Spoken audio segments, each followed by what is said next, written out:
Alors, alors vendredi, il y a un Ta'anit du 10 Tevet. Et c'est un Ta'anit assez exceptionnel. D'abord, c'est le plus petit. Comment? Oui, exactement, voilà, ça va être le sujet. Comment ça se fait qu'il y a un Ta'anit qui tombe comme ça le vendredi? Donc, bon, vous savez que le Ta'anit Minatora, c'est Yom Kippour. D'accord, Yom Kippour, 24 heures, un peu plus de 24 heures. Ensuite, il y a le deuxième, dans l'ordre, si on peut dire, d'importance, c'est Tisha B'Av. Tisha B'Av, la destruction du Beth Amikdash, et il y a eu plein de choses qui sont passées Tisha B'Av, les Meraglim, la faute des explorateurs, et toute une liste énorme. Donc ça, c'est Tisha B'Av. Ensuite, vous avez 17 Tammuz. Alors, Tisha B'Av aussi, c'est 24 heures. D'accord? Ensuite, il y a 17 Tammuz. Moshe Rabbeinu a cassé les louchot quand il est redescendu avec les premières tables de la loi, de la faute du veau d'or. Et aussi, il y a eu beaucoup de choses qui sont passées le 17 Tammuz, aussi par rapport au temple, au Beth Amikdash, premier et deuxième. Ensuite, il y a... Donc là, c'est que la journée. 17 Tammuz, c'est que la journée. À part Yom Kippour, et Tisha B'Av, on est un peu plus mahmir. Tous les autres Ta'aniot, tous les autres jeûnes, les Chachem ont été Gozrim ont été décrétés seulement sur les gens qui ne sont pas malades du tout. D'accord? Ce qui veut dire que Yom Kippour, si quelqu'un il est en danger de mort, Shalom, s'il est en danger, bon, on n'attend pas qu'il soit agonisant, hein, je veux dire. Bon. Il peut manger, donc une certaine quantité, c'est à peu près moins d'une cuillère à soupe toutes les 9 minutes, faut pas que ça s'appelle manger. Et un petit peu d'eau sucrée, un peu de jus de fruits, des choses comme ça pour lui redonner un peu des couleurs. Donc ça c'est à Yom Kippour. Donc c'est seulement en cas de sakana nefashot, danger de mort. Par contre les autres ta'aniot, bien qu'on ait mahmir pour Tisha B'Av, mais les autres ta'aniot, les Chaim ont décrété seulement sur les gens pas malades. Donc si par exemple quelqu'un il prend des antibiotiques, même si il est là, je sais pas, il va à l'université, il va faire ses cours, mais il est là avec l'écharpe, il se mouche, il prend ses antibiotiques, il n'a pas le décret sur lui de faire le ta'anit. D'accord? C'est pas qu'il est méquille, le décret n'est pas sur lui. Maintenant, s'il veut jeûner, bon, mais il n'est pas. Nous, ça nous est arrivé déjà à la yeshiva. Une fois, j'avais vu quelqu'un, un bachour, il était en train d'avaler son médicament sans rien, comme ça. Il prenait sa gélule d'antibiotiques, il était en train d'essayer de l'avaler. J'ai dit, qu'est-ce que tu fais? Il me dit, je prends des antibiotiques. J'ai dit, non. Je dis, mais non, tu ne dois pas jeûner. Il m'a dit, mais non. Je dis, demande à Rav Benita. Rav Benita dit, va manger tout de suite. Voilà. Donc, ça c'est... Alors, 17 Tammuz, après il y a le Tzom Gedalia, le lendemain de Rosh Hashanah. D'accord? Donc, ça aussi c'est par rapport à... Ça fixe vraiment le début de l'exil. C'était les derniers restes du clan Israël en Eretz Israël qui sont partis avec l'assassinat de Gedalia. Et il y a aussi le Ta'anit de Ta'anit Esther, la veille de Purim. Ce Ta'anit il est un peu particulier, c'est plus un Ta'anit de préparation à Purim, pas pour pouvoir bien manger, mais pour se remettre dans les conditions de Tchouva qu'il y avait à l'époque de Purim. Mais alors, ça veut dire que comme Guédalia est à nécessaire, mais les évêques sont des décrétés pour ceux qui sont pas malades? Oui, dans tous les Ta'anit, à part Yom Kippour, d'accord, sont décrétés pour les gens qui ne sont pas malades. Mais Tisha B'Av, on est plus mahmir. Donc par exemple, une femme qui a accouché, elle va jeûner, elle va pas faire ces ta'aniyot là. Si Yom Kippour, oui, sauf si c'est vraiment dans les 3 jours ou quelque chose comme ça. Voilà. Donc une femme qui a des bébés régulièrement, je veux dire, surtout si elle allait, elle fait que Yom Kippour et Tisha B'Av. Alors ensuite, il y a le 10 Tevet. Donc, alors le 10 Tevet, donc c'est le plus court parce que c'est en hiver. Et alors maintenant, ce 10 Tevet là, il a quelque chose de particulier. C'est qu'aucun Ta'anit, à part Yom Kippour, Minatora, ne tombe Shabbat, ne peut se faire Shabbat. Donc Yom Kippour, ça arrive c'est Shabbat. Je crois que c'était Shabbat la dernière fois. Hein, oui, c'est Shabbat, voilà. Et on fait Yom Kippour Shabbat. Par contre, les autres Taniot, on les fait pas Shabbat, donc ils sont repoussés. Ils sont repoussés au lendemain, au dimanche. Sauf le 10 Tevet. Le 10 Tevet, il ne peut pas tomber Shabbat. Les Chachamim qui ont fixé le calendrier ont fait en sorte qu'il ne tombe pas Shabbat. Mais si, en théorie, il tombait Shabbat, on devrait jeûner le 10 Tevet Shabbat. D'accord? De même, aucun Ta'anit, normalement, ne tombe vendredi. Même si un Ta'anit tombe vendredi, on ne le finit pas. Même Tisha B'Av, si ça tombe vendredi, on ne termine pas. On ne va pas rentrer dans le Shabbat comme ça. Mais le 10 Tevet, oui. Alors donc, qu'est-ce que ce jeûne il a de particulier pour qu'il soit tellement chamour, important, pour que, en théorie, on aurait même pu le faire Shabbat, et on va le faire vendredi, Erev Shabbat, sachant que c'est pas très pratique d'arriver affamé comme ça dans Shabbat. Comment? Là, on va manger après le Kiddush. Donc là, vendredi soir, oui, voilà. On fait Mincha, Kabbalat Shabbat, Ma'ariv, on revient à la maison, Kiddush, et là, faut pas se jeter sur la nourriture, faut aller doucement. Donc, faut attendre le Kiddush. Alors, le Rambam, il explique quelle est la différence entre le 10 Tevet et tous les autres Ta'aniyot. Puisqu'a priori, le 10 Tevet, c'est un Ta'anit comme les autres, qui est décrété seulement sur les gens pas malades. C'est par rapport au Beth Amikdash. Et pourquoi ce Ta'anit-là, spécialement, on jeûne même vendredi et même en théorie Shabbat? Alors, il dit que tous les Ta'anit, tous les jeûnes, ils sont là à cause de tsarot, à cause de souffrances qui nous sont arrivés,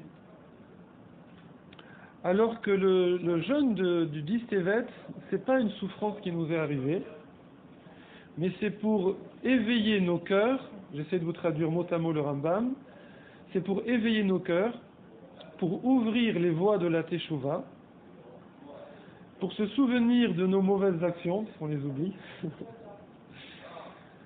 et celles de nos pères, d'accord, quand on va dans la même direction, et qui nous entraîne tous ces problèmes-là. Alors, pourquoi le Rambam il dit ça? Parce qu'en fait, le jeûne du 10 Tevet, c'est pas la destruction du Beth Amikdash. Tous les autres Ta'aniyot, c'est une brèche ou une destruction du Beth Amikdash. Là, le 10 Tevet, c'est le début du siège. Donc le roi de Babel, comment il s'appelle, Nebuchadnezzar en français, Nebuchadnezzar, il a envoyé son général d'armée Nebuzaradan pour détruire le Beth Amikdash, et le siège, donc il y a eu un siège qui a commencé le 10 Tevet. Ce siège a duré 2 ans et demi, et en fait ces 2 ans et demi, ils étaient là pour nous permettre de faire Teshuvah. Seulement il y avait des faux prophètes et des vrais prophètes. Les faux prophètes disaient c'est rien, vous inquiétez pas, on va s'en sortir comme d'habitude. Et les vrais prophètes disaient si on ne fait pas Teshuvah, c'est la destruction. Entre autres, il y a c'est Zacharia qui a été tué en tant que par les gens qui l'ont tué parce qu'il donnait une prophétie où il disait qu'il fallait faire Teshuvah. Et donc et les gens n'ont pas fait Teshuvah, les ministres n'ont pas fait Teshuvah, et donc après 2 ans et demi, il y a eu la destruction du Beth Amikdash, la brèche qui a commencé, Nebuzaradan est rentré, et après il y a eu la destruction. Oui, par les Juifs, oui, ils l'ont tué. C'est une histoire dans la Gemara qu'on raconte à Tisha B'Av, ça, qui est un peu triste.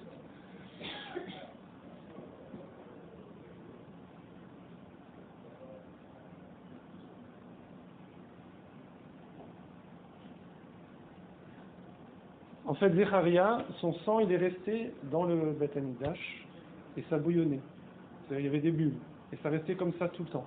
D'accord? Jusqu'à ce que Nebuzaradan, le général, il rentre, il détruise, il fasse des brèches, il rentre, etc. Et après, il a vu, la Gemara raconte qu'il a vu ce sang-là, il a demandé au Kohanim et au Bnei Israël, on a demandé qu'est-ce que c'est que ça. Et ils ont dit c'est un animal dont on a fait la shrita et le sang il reste là. Ils disent c'est pas normal, pourquoi ce sang il est encore chaud, il bouillonne. C'est un miracle.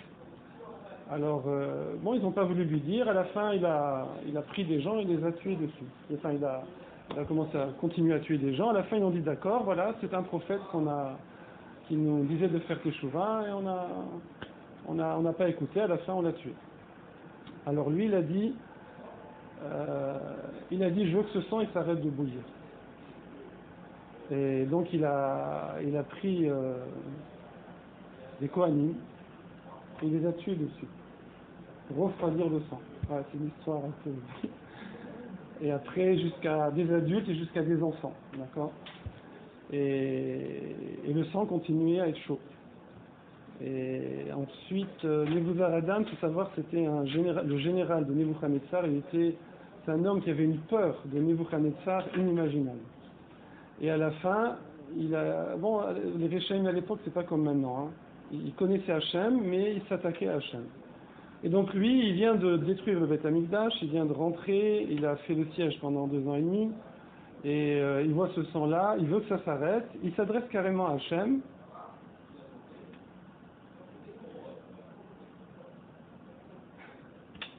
Il lui dit, si le sang ne bout pas, je tue tout le monde.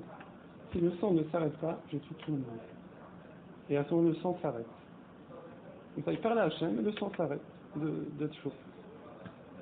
Alors lui, il avait la Mgadi comme ça, il avait son ordre de commandement de général sur lui. Il le sort, il le déchire. Et il se convertit.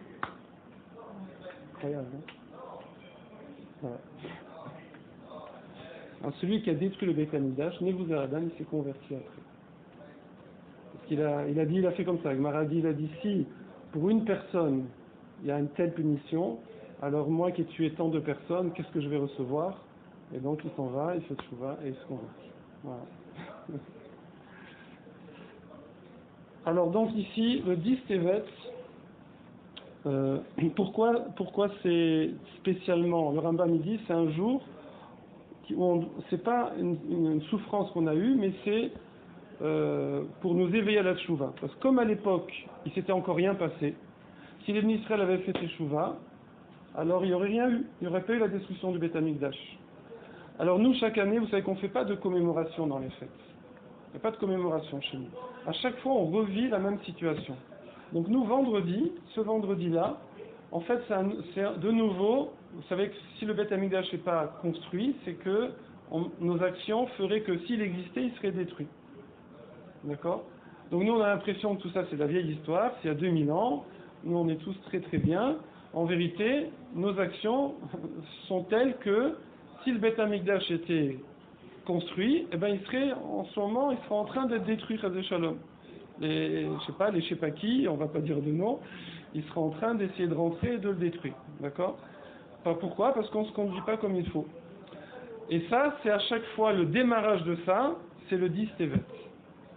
C'est pour ça que le 10 Tevet, c'est un jeûne tellement important, même s'il est court dans le temps, et qu'on le ferait même Shabbat, et on le fait vendredi, parce qu'en fait, il va rien se passer, si on peut dire, mais c'est le jour où est décidé en haut ce qui va se passer l'année suivante par rapport au Beit Hamikdash, au temple.